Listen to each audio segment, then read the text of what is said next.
नमस्कार बच्चों, कैसे हैं आप सब। आशा करती हूँ आप सभी अच्छे होंगे, स्वस्थ होंगे, खुश होंगे और अपनी पढ़ाई भी अच्छे से कर रहे होंगे। तो जैसा कि आप सभी जानते हैं, मैं हूँ आपकी हिंदी की अध्यापिका और मैं स्वागत करती हूँ आप सभी का आईसीटी वर्चुअल क्लासरूम में। और आज हम यहाँ पर एकत्रित हुए हैं पढ़ने के लिए क्लास 6 की हिंदी। क्लास 6 की हिंदी में आप सभी को पता है हम पढ़ रहे हैं अपनी वसंत पाठ्य पुस्तिका। अपनी पाठ्य पुस्तिका का चैप्टर स्टार्ट करने से पहले मैं आप सभी को आज 22 अप्रैल पृथ्वी दिवस की हार्दिक शुभकामनाएं देती हूँ। तो देखिए, आने वाली पीढ़ी है प्यारी तो धरती को बचाना है हमारी जिम्मेदारी। अगर हमें अपनी आने वाली पीढ़ी से प्यार है, अगर हम अपने आने वाली पीढ़ी से प्रेम करते हैं तो हमें धरती को बचाना होगा, क्योंकि धरा नहीं होगी तो सब धरा का धरा रह जाएगा। तो देखिए, हमारी जो पृथ्वी है उसमें सबसे जो मेन चीज है वो है हवा, पानी, मिट्टी। तो इन चीजों को हमने बचाना है, पेड़ पौधों को हमने बचाना है। कैसे हम इन सब चीजों को बचाएंगे, ये आप अभी तक क्लास 6 में है तो छोटी छोटी क्लासेस में भी पढ़ते और सुनते आए हैं, और नहीं तो आप आगे ये सारी चीजें सुनते हैं। तो ये चीजें आपको अपने व्यवहार में लेकर आनी है, जैसे कि आपको अपने आसपास साफ सफाई बनाए रखना है, पानी को वेस्ट नहीं करना है, और पेड़ पौधों को लगाना है। जहाँ पे आपको लगता है कि यहाँ पर पेड़ लगाया जा सकता है तो वहां पर आपको पेड़ पौधा लगाना है। अनावश्यक रूप से अगर कहीं पर पेड़ काटे जा रहे हैं तो अपने बड़ों को इस चीज के लिए समझाना है। कहीं पर पानी वेस्ट हो रहा है तो उस पानी को बचाना है। जो भी चीज, जैसे आप क्या करते हैं, बिस्किट खाते हैं, चिप्स खाते हैं, टॉफी खाते हैं, तो रैपर जो है कहीं पे भी फेंक देते हैं। अगर आप जूस पीते हैं तो रैपर कहीं पे भी फेंक देते हैं। आपको, अगर आप कोई भी चीज खा रहे हैं तो उसे उठाइए, अपने बैग में डालिए, और उसके बाद आप जहां पर भी डस्टबिन देखते हैं उसको डस्टबिन में डालिए। तो पूरी कुछ अच्छी आदतें आपको अपने व्यवहार में लानी है, जिससे कि आपका सहयोग होगा इस धरा को बचाने में, पृथ्वी को बचाने में। अनावश्यक रूप से वाहनों का प्रयोग नहीं करना है। आपको पता है ना कि कितना ज्यादा पॉल्यूशन होता है इन वाहनों से, तो हमें हमेशा सार्वजनिक वाहनों का प्रयोग करना चाहिए। आजकल वैसे तो ये बहुत केवल कहने की बात रह गई है कि हमें सार्वजनिक वाहनों का प्रयोग करना चाहिए, क्योंकि हर एक घर में आपको 2 से 3 गाड़ियां मिल जाएंगी। तो जैसे कि आप छोटे बच्चे हैं तो आपको साइकिलिंग करनी चाहिए। साइकिलिंग से क्या होगा, सबसे पहले तो आप फिट रहेंगे, एक्टिव रहेंगे, और दूसरा कि आप एनवायरनमेंट को बचाने में भी हेल्प कर सकते हैं। तो इस तरह से अपने बड़ों को भी समझाएं कि कहीं पर पानी वेस्ट हमें नहीं करना है, हमें अपने चारों तरफ गंदगी नहीं फैलानी है। अपनी जो मिट्टी है, अगर आप थोड़ा बहुत भी, अगर किचन गार्डन आपके घर के आसपास है, थोड़ा बहुत अगर आप सब्जियां उगाते हैं अपने घर के आसपास, तो उसमें आपको प्राकृतिक जो खादें हैं उनका प्रयोग करना चाहिए। अपनी मिट्टी को बचाना चाहिए। यानी कि जो एक पॉल्यूशन है, सबसे ज्यादा जो हमारी धरती है वो अगर प्रभावित हो रही है तो वो पॉल्यूशन से हो रही है, प्रदूषण से हो रही है। तो कितने टाइप के होते हैं पॉल्यूशन, प्रदूषण कितने टाइप के होते हैं, ये भी हम पढ़ेंगे हिंदी व्याकरण में। तो अभी मैं आपको इसी तरह से केवल बता देती हूँ। तो आपके यहाँ पर पॉल्यूशन होते हैं जल प्रदूषण, वायु प्रदूषण, मृदा प्रदूषण और ध्वनि प्रदूषण। ये 4 टाइप के प्रदूषण आपके बहुत ही ज्यादा खतरनाक होते हैं हमारी पृथ्वी के लिए, हमारी प्रकृति के लिए। देखिए, प्रकृति में हम कहते हैं आपदाएं आ रही हैं, आपदाएं आ रही है, आपदाएं आ रही है। क्या होगा, जब हम पृथ्वी के साथ अच्छे से रहेंगे तो वो हमारे साथ अच्छे से रहेगी। पृथ्वी ने हमें बहुत सारे संसाधन दिए हैं। देखिए, जब हम घर बनाते हैं तो हमें लकड़ी मिलती है, ईंट, पत्थर, मिट्टी, ये सारी चीजें हम कहाँ से प्राप्त करते हैं, हम प्रकृति से प्राप्त करते हैं ये सारी चीजें। और जो हम भोजन कर रहे हैं, फल फूल, ताजी हवा जो हम सांस ले रहे हैं, ये सारी चीजें कहाँ से आ रही है, प्रकृति से आ रहे हैं। तो हम खुद ही इन्हें गंदा करने लग जाएंगे, खुद ही इन्हें खराब करने लग जाएंगे, तो फिर क्या होगा। तो आपदाएं तो आनी निश्चित है, और हम अपनी आवश्यकताओं के लिए जगह जगह नए नए डैम बना रहे हैं। सबसे बिजली की भी आपको बचत करनी चाहिए। अगर आपको कहीं पे लगता है कि लाइट खुली हुई है, अनावश्यक रूप से पंखे चल रहे हैं, या कोई विद्युत उपकरण जो है अनावश्यक रूप से चल रहा है जहां पर उसकी जरूरत नहीं है, तो आप उस स्विच को ऑफ कर सकते हैं। और ये सारी चीजें आप अपने बड़ों को भी बता सकते हैं, अपने छोटों को भी बता सकते हैं।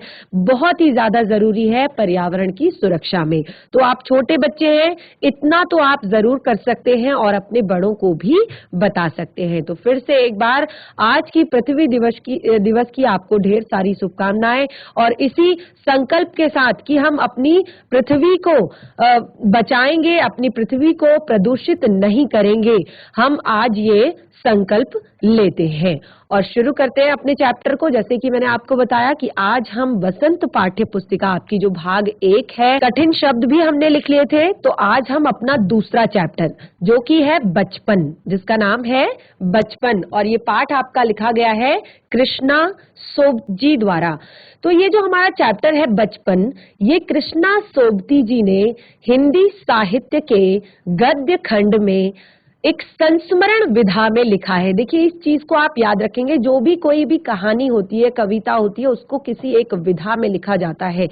तो जो आपकी कोई भी लेख जो आपका होता है, उसको किसी न किसी विधा में लिखा जाता है। तो जैसे आज हमारा ये पहला गद्य खंड का जो पहला पाठ है, जो भी कविताएं होती हैं वो काव्य खंड के अंतर्गत आती हैं, जो भी कहानियां होती हैं, लेख होते हैं, उपन्यास होते हैं, ये आपके अलग अलग विधाओं में होते हैं और ये गद्य खंड के अंतर्गत आते हैं। तो आज का हमारा जो चैप्टर है, ये हिंदी साहित्य के गद्य खंड के संस्मरण विधा में लिखा गया है। अब ये संस्मरण क्या होता है?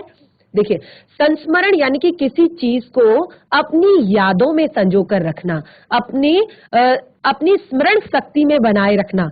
तो जैसे कि कृष्णा सोबती जी ने संस्मरण विधा में लिखा गया ये पाठ अपने बचपन के बारे में बताया, जैसे कि पाठ का नाम ही है बचपन, तो वो अपने बचपन की बातें यहाँ पर बता रही हैं। बहुत ही अच्छा चैप्टर है। आप भी अभी छोटे बच्चे हैं, क्या कुछ कृष्णा सोबती जी अपने बचपन में करती हैं, उनके बचपन से हमें यहाँ पर कुछ सीखने को मिलेगा।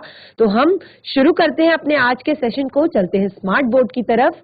सभी बच्चे ध्यानपूर्वक पढ़ेंगे और समझने का प्रयास करेंगे। तो शुरू करते हैं हम अपने आज के चैप्टर को। सबसे पहले आप बच्चे मुझे बताएंगे कि सभी को मेरी आवाज क्लियर आ रही है? सभी बच्चों को मेरी आवाज क्लियर आ रही है? हैंड रेज करेंगे अगर मेरी आवाज क्लियर आ रही है सब बच्चों को। जो भी बच्चे यहाँ पर कनेक्टेड हैं, सभी को मेरी आवाज आ रही है? हैंड रेज करेंगे, हाथ उठाएंगे, हाथ ऊपर करेंगे अगर मेरी आवाज आ रही है। यस, वेरी गुड, बहुत अच्छे। शुरू करते हैं अपने चैप्टर को। बुक्स आप लोगों के पास अवेलेबल होंगी तो ठीक है, अगर नहीं होंगी तो आपका चैप्टर जो है स्क्रीन पर दिखाई दे रहा है, पाठ आपका। बस बुक्स जरूर अवेलेबल करवा लीजिए, क्योंकि जो भी चीजें हम यहाँ पर पढ़ते हैं उसको घर पर एक बार रिवाइज करना जरूरी होता है, घर पर एक बार पढ़ना जरूरी होता है। तो हमारा पाठ है बचपन, जो कि कृष्णा सोबती जी द्वारा लिखा गया है। कृष्णा सोबती जी का चित्र आप देख सकते हैं, यहाँ पर आपकी पाठ्य पुस्तिका में दिया गया है। तो क्या कहती हैं कृष्णा सोबती जी? मैं तुम्हें अपने बचपन की ओर ले जाऊंगी। जैसे कि हमने कहा, पाठ संस्मरण विधा में लिखा गया है।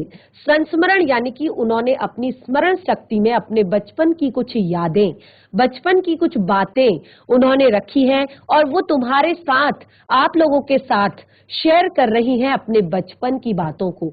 तो वो कहती हैं कि मैं तुम्हें अपने बचपन की ओर ले जाऊंगी। आप पाठ को ध्यान पूर्वक पढ़ेंगे, बहुत ही ज्यादा इंटरेस्टिंग आपका चैप्टर है। मैं तुमसे इतनी बड़ी हूँ कि तुम्हारी दादी भी हो सकती हूँ, यानी कि उस, आप यहाँ पर उनका चित्र देख सकते हैं।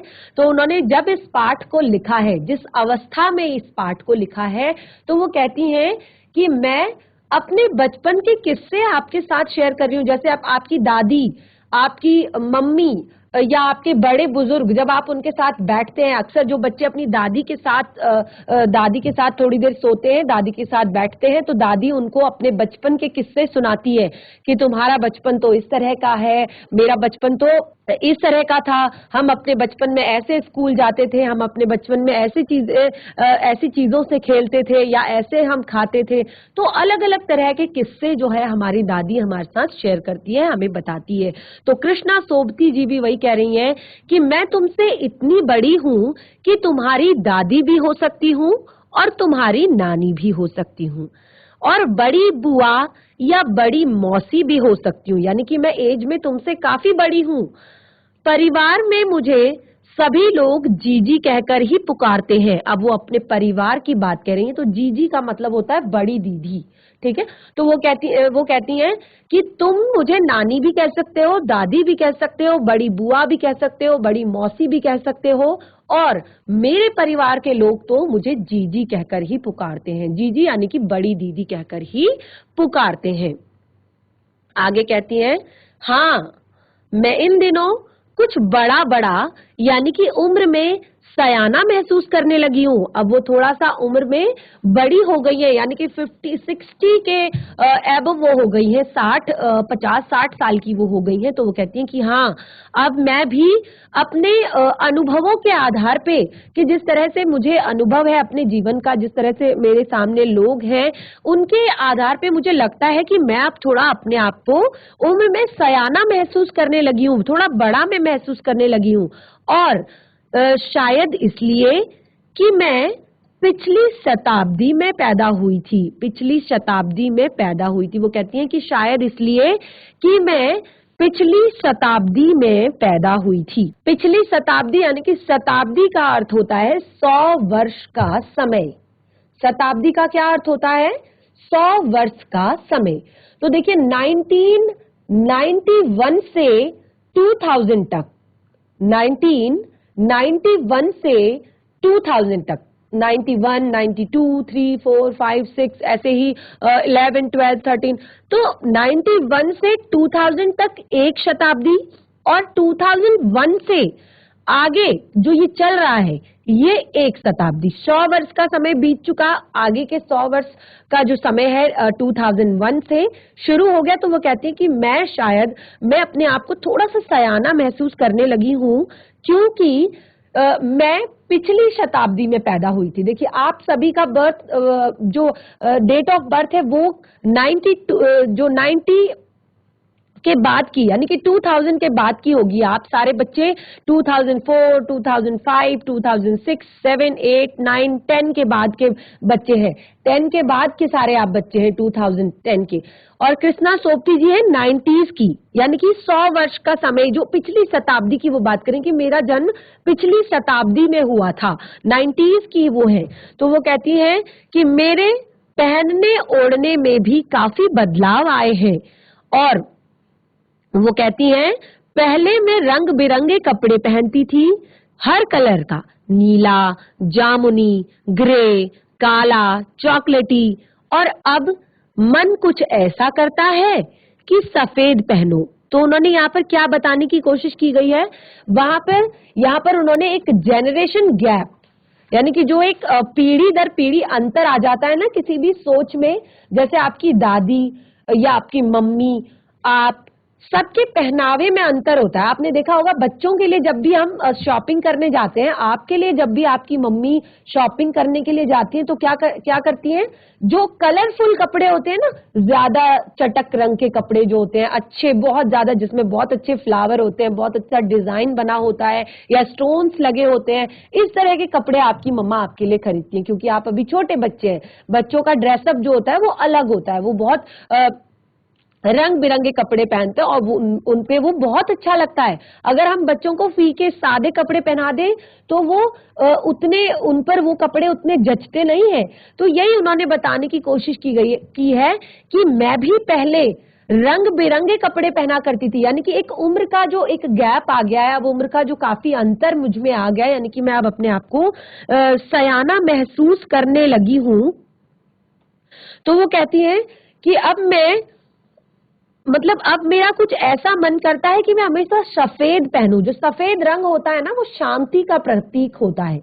तो एक समय के बाद क्या होता है कि इंसान को केवल अभी आपके अंदर क्या है, आपको यह कि अरे सुबह स्कूल जाना है, स्कूल जाना है, स्कूल जाना है, उसके बाद वहां पे पढ़ाई करनी, कब लंच होगा तो कब खेलने भागेंगे दोस्तों के साथ, टिफिन खाएंगे, उसके बाद तो जैसे ही छुट्टी होगी घर के लिए दौड़ लगाएंगे, और घर पे भी जैसे तैसे होमवर्क खत्म करेंगे, खेलने के लिए दोस्तों के साथ दौड़ लगाएंगे। यानी कि आपकी जो दिनचर्या है अभी वो पूरी भाग दौड़ की है। और अगर कोई घर में शादी का फंक्शन हो जाता है या घर में कोई और फंक्शन हो जाता है या किसी का बर्थडे होता है या आपका खुद का बर्थडे होता है, तो आप 10 दिन पहले से, 1 महीने पहले से बहुत ज्यादा एक्साइटेड हो जाते हैं कि अरे मेरा तो बर्थडे आने वाला है, अब मेरे घर में तो मेरे पापा का बर्थडे आने वाला है, अब तो बहुत सेलिब्रेशन होगा, अब तो मैं ऐसा करूंगा, मैं वैसा करूंगा, और हमारे घर में तो शादी है तो मैं बहुत अच्छे कपड़े खरीदूंगा, बहुत अच्छे से तैयार होऊंगा।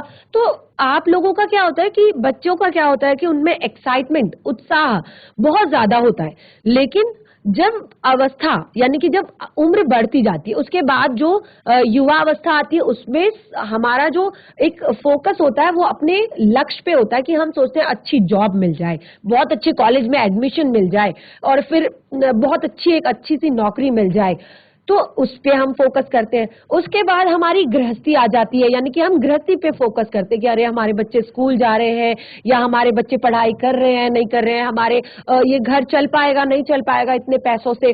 तो ये सारी टेंशन हमें रहती है जीवन भर। और एक जो हमारी अवस्था आती है वृद्धावस्था, यानी कि 60 के टाइम पे जब हम चले जाते हैं, तो इस टाइम पे हमें केवल शांति, एक शांति इंसान को चाहिए होती है, यानी कि वो जो उसने काम किए हैं जीवन भर वो उनके बारे में सोचता है, और उसी से उसको जीवन में आराम की जरूरत होती है, वो भगवत भजन की ओर जाता है।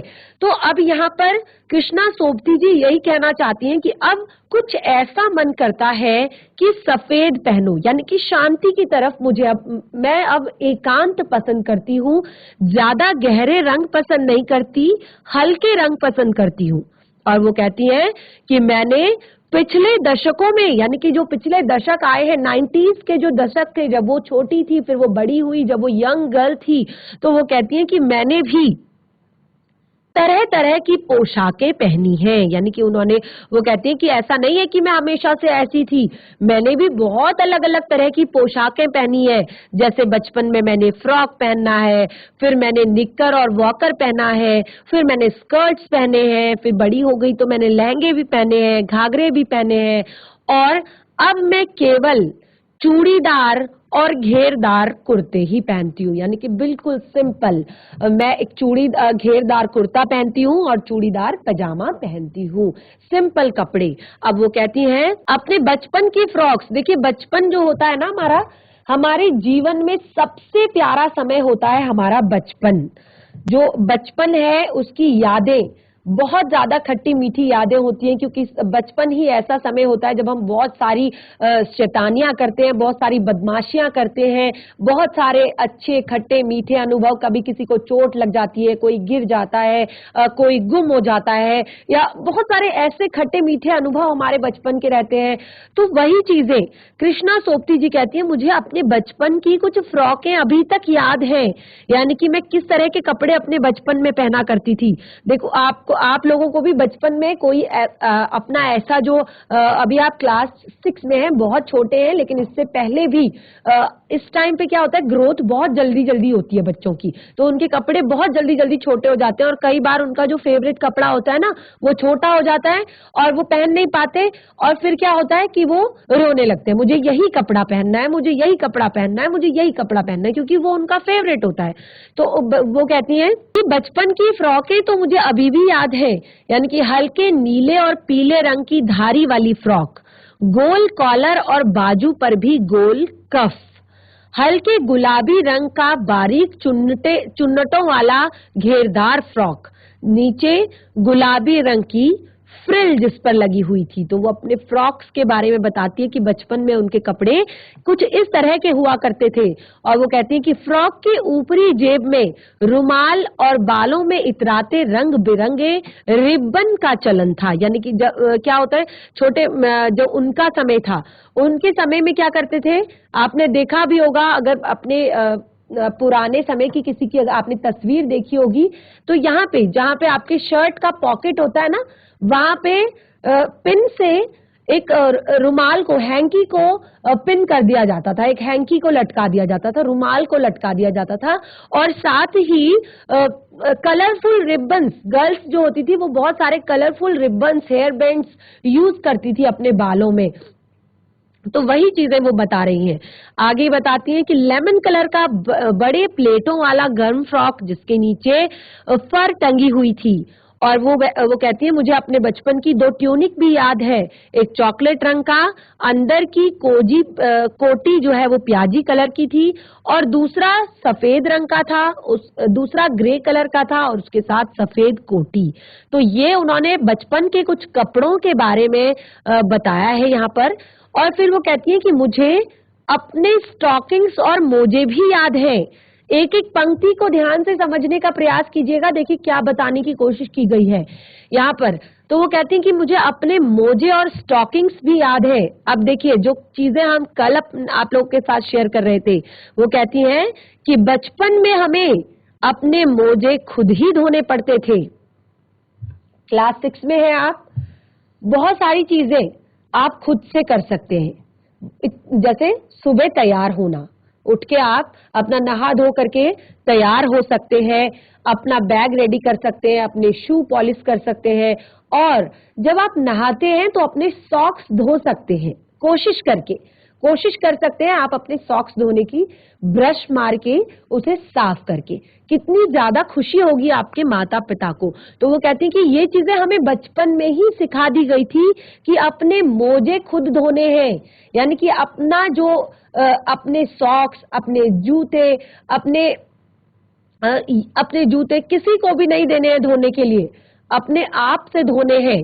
ठीक है, तो वो कहते हैं कि ये, जबकि उनके घर में नौकर और नौकरानी थे, लेकिन ये सारी चीजें नौकर या नौकरानी को नहीं दिए जा सकते थे, इसकी घर में सख्त मनाही थी। यानी कि बच्चों को बचपन से ही सिखा दिया गया था कि वो अपने छोटे छोटे काम स्वयं करेंगे, खुद से करेंगे।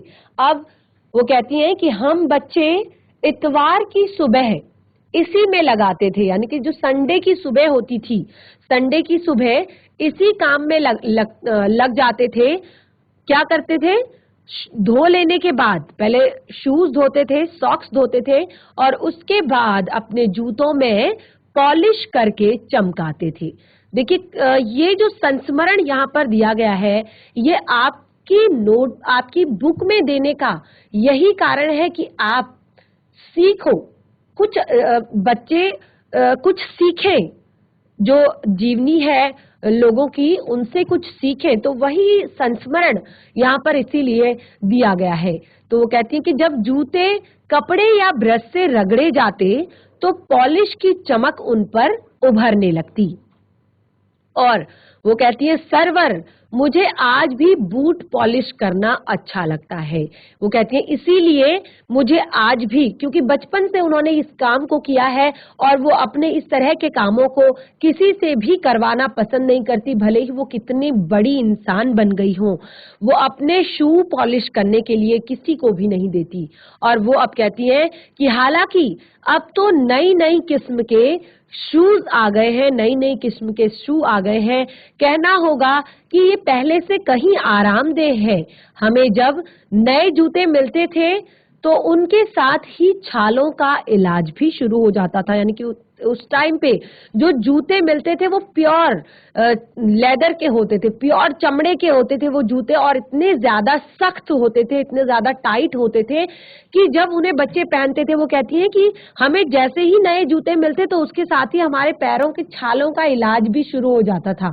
यानी कि इतने सख्त वो जूते होते थे कि पैरों में छाले पड़ जाते थे। आज के जमाने में तो नए नए तरह के शूज आ गए बच्चों के लिए, बहुत कंफर्टेबल, बहुत आरामदायक जूते आ गए जिन्हें पहनना उतारना बहुत ज्यादा इजी होता है और पॉलिश मार के वो बहुत जल्दी चमक भी जाते हैं। और लेखिका कहती हैं कि जब हम कभी लंबी सैर पर निकलते तो अपने पास रुई जरूर रखते थे, क्योंकि जूता लगा तो रुई मोजे के अंदर। हाँ, हमारे तुम्हारे बचपन में बहुत फर्क हो चुका है। अब लेखिका फर्क बता रही है आपके और उनके बचपन के बीच का। वो कहती है कि जब हम कभी लंबी सैर पर जाते थे, यानी कि कभी वॉक के लिए निकल गए, तो शू के हम बहुत सारी कॉटन, बहुत सारी रुई अपने पास रखते थे, ताकि हमारा जो जूता है अगर वो हमें काटेगा तो हम सॉक्स के अंदर उसे डाल लेंगे। तो कहती हैं कि हाँ देखिए बहुत फर्क आ चुका है आपके और उनके बचपन में। और वो कहती हैं कि वो हर शनिश्चर को यानी कि हर शनिवार को हमें ऑलिव ऑयल या कस्टर्ड ऑयल पीना पड़ता था और ये काम बहुत ही मुश्किल था। शनिचर को यानी कि सैटरडे को, शनिवार की सुबह से ही नाक में इसकी गंध आने लगती थी। छोटे शीशे के गिलास जिन पर ठीक खुराक के लिए निशान पड़े रहते थे, उन्हें देखकर ही मितली होने लगती थी यानी कि उल्टी आने लगती थी। जो कस्टर्ड ऑयल या यहाँ पर ऑलिव ऑयल जो था, ये बच्चों को पिलाया जाता था उनका पेट ठीक रखने के लिए, उनकी पेट की बीमारियों को। आजकल बच्चे बहुत जल्दी बीमार हो जाते हैं।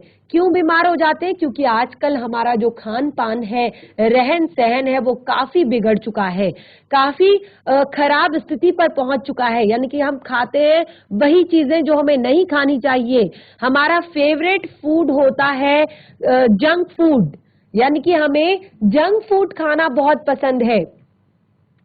हमें मैदे से बनी चीजें, पिज्जा, बर्गर, चाउमीन, मोमोज, ये चीजें हमें बहुत पसंद होती हैं, ये हमारी फेवरेट होती हैं। जहां पे भी मिल जाए बस मुंह में पानी आ जाता है। और ये चीजें हमारे शरीर के लिए सबसे ज्यादा नुकसानदायक होती हैं। आजकल के जितने भी तेल हैं, ऑयल है, जो चाहे वो खाने वाले तेल हो, चाहे वो बालों में लगाने वाला ऑयल हो, सारे ऑयल मिलावट से भरे हुए हो गए हैं। यानी कि अब कोई भी चीज जो है वो साफ सुथरी और शुद्ध नहीं रह गई है, तो इसीलिए काफी बीमारियां हमें टाइम से पहले ही लग जाती हैं। तो लेखिका कहती है कि हमारा एक नियम बना हुआ था कि हर शनिश्चर को, शनिश्चर यानी कि सैटरडे को, उन्हें कस्टर्ड ऑयल पीना पड़ता था और उसकी स्मेल इतनी गंदी होती थी कि सैटरडे की सुबह होते ही उनकी नाक में उसकी स्मेल आने लगती थी। और वो कहती हैं कि मुझे आज भी लगता है कि अगर हम न पीते वह शनिवारी दवा तो कुछ ज्यादा बिगड़ने वाला नहीं था, सेहत ठीक ही रहती। आगे कहती हैं, तुम्हें बताऊंगी कि तुम्हारे समय में कितनी दूरी हो चुकी है, यहाँ तक कि अब बचपन की दिलचस्पियां भी बदल गई है। लेखिका कहती है कि मैं आगे तुम्हें और भी कुछ बताऊंगी, बहुत सारी चीजें बताऊंगी जो आपके और मेरे बचपन में बहुत ज्यादा चेंज हो गई हैं, बहुत ज्यादा अंतर जिनमें आ चुका है। जैसे कि उन्होंने कहा कि अब बचपन की दिलचस्पियां यानी कि इंटरेस्ट, अब बच्चों का इंटरेस्ट भी चेंज हो चुका है समय के अनुसार। देखिए कृष्णा सोपती जी यहाँ पर लेखन कार्य में व्यस्त, ये तस्वीर आपके साथ शेयर की गई है आपकी पाठ्य पुस्तिका में। अब लेखिका कहती है कि याद रहे उन दिनों कुछ ही घरों में ग्रामोफोन थे, यानी कि जब पहले का जो समय था, फोन, टेलीफोन, जो लैंडलाइन फोन होता है, तार वाला फोन, वो भी नहीं, उसके अलावा एक ग्रामोफोन होता है, वो चलाया जाता था, वो भी बहुत कम, रेयर घरों में। यानी कि जहां पर बहुत जो रिच फैमिलीज होती थी, अच्छे परिवार जो होते थे, समृद्ध परिवार, केवल वहीं पर ये ग्रामोफोन यूज किए जाते थे। और रेडियो और टेलीविजन, जो आजकल आप दिन रात टीवी से चिपके रहते हैं, मोबाइल फोन से चिपके रहते हैं, इंटरनेट से चिपके रहते हैं, ये सारी चीजें बिल्कुल भी अवेलेबल नहीं थी उस टाइम पे। तो देखिए बच्चों की जो पसंद थी वो बिल्कुल चेंज थी, बिल्कुल अलग थी। जैसे उन्होंने बताया कि रेडियो और टेलीविजन भी उपलब्ध नहीं थे, तो बच्चे किस में बिजी रहते थे? बच्चे ड्राइंग में बिजी रहते थे, बच्चे कला में बिजी रहते थे, बच्चे अपना जो उनका हुनर था उसको वो चमकाने में बिजी रहते थे, उनके अलग अलग खेल हुआ करते थे। और वो बताती हैं कि हमारे बचपन की कुल्फी, उनके बचपन में जो कुल्फी हुआ करती थी वो आज आइसक्रीम हो गई है, कचौड़ी, समोसा पेटीज में बदल गई है। और शहतूत और फालसे जो फल होते थे, खसखस और शरबत के जो खसखस के जो शरबत होते थे वो कोक और Pepsi, Coca Cola, cold drink, Mirinda, Fanta, इन चीजों में बदल गए हैं। यानी कि जो फ्रूट जूस वो हुआ करते थे वो आज इन चीजों ने वो जगह ले ली है। तो वो कहती हैं कि उन दिनों कोक नहीं था, लैमिनेटेड विमोटो मिलती थी। लेमनेट विमोटो मिलती थी। और वो कहती हैं शिमला और नई दिल्ली में बड़े हुए बच्चों को वेगर्स और डेविको रेस्तरां की चॉकलेट और पेस्ट्री मजा देने वाली होती थी। यानी कि अगर जो बड़े बड़े शहरों जैसे जो शिमला या दिल्ली में जो पढ़े हुए बच्चे हैं उनके लिए डेविको रेस्टोरेंट की चॉकलेट और पेस्ट्री वो मजा देने वाली होती थी। लेकिन आजकल सबसे ज्यादा मजा देने वाली चीज कौन सी है बच्चों के लिए? चलिए फटाफट बताइए, हैंड रेज कीजिए फटाफट। कोई भी स्कूल, कोई भी बच्चा, बिल्कुल भी डरने की घबराने की जरूरत नहीं है। बहुत इंटरेस्टिंग चैप्टर है। अब आप अपनी फेवरेट चीजें यहाँ पर बताएंगे मुझे कि आजकल के बच्चों की फेवरेट चीजें क्या है, क्या खाना पसंद करते हैं आजकल के बच्चे। जीआईसी भवान, जीआईसी मान ले, क्या बच्चे सुन सकते हैं? आप मुझे हैंड रेज कीजिए। अगर आप मुझे सुन सकते हैं तो हैंड रेज कीजिए। जीआईसी भवान, जीआईसी मान ले, हाथ खड़ा कीजिए बच्चे अगर आप मुझे सुन सकते हैं। वेरी गुड, जीआईसी भवान में प्रॉपर आवाज जा रही है। वेरी गुड, ऐसे बच्चे होने चाहिए। उठिए उठिए उठिए, बिल्कुल भी घबराने की डरने की जरूरत नहीं है। फटाफट माइक ले लीजिए। चलिए बताइए बच्चों की फेवरेट चीजें क्या होती हैं आजकल। तो बच्चे कोशिश करेंगे, बिल्कुल भी शर्माएंगे नहीं, बिल्कुल भी घबराएंगे नहीं। जो हमारी ये क्लास होती है यहाँ पे बहुत सारे बच्चे होते हैं। अगर एक बच्चा भी उठ के कोशिश करेगा ना तो सारे बच्चे कोशिश करेंगे बताने की। सारे बच्चों के अंदर आत्मविश्वास आएगा। और सबसे बड़ी बात, ये तो हम यहाँ पर केवल इस तरह की बातें शेयर कर रहे हैं। इससे क्या होगा कि कभी आपको कोई प्रश्न पूछना होगा, कभी आपको कुछ पूछना है, कुछ बताना है, तो उससे आप घबराएंगे नहीं, डरेंगे नहीं और आपका जो कॉन्फिडेंस लेवल है वो भी बढ़ेगा।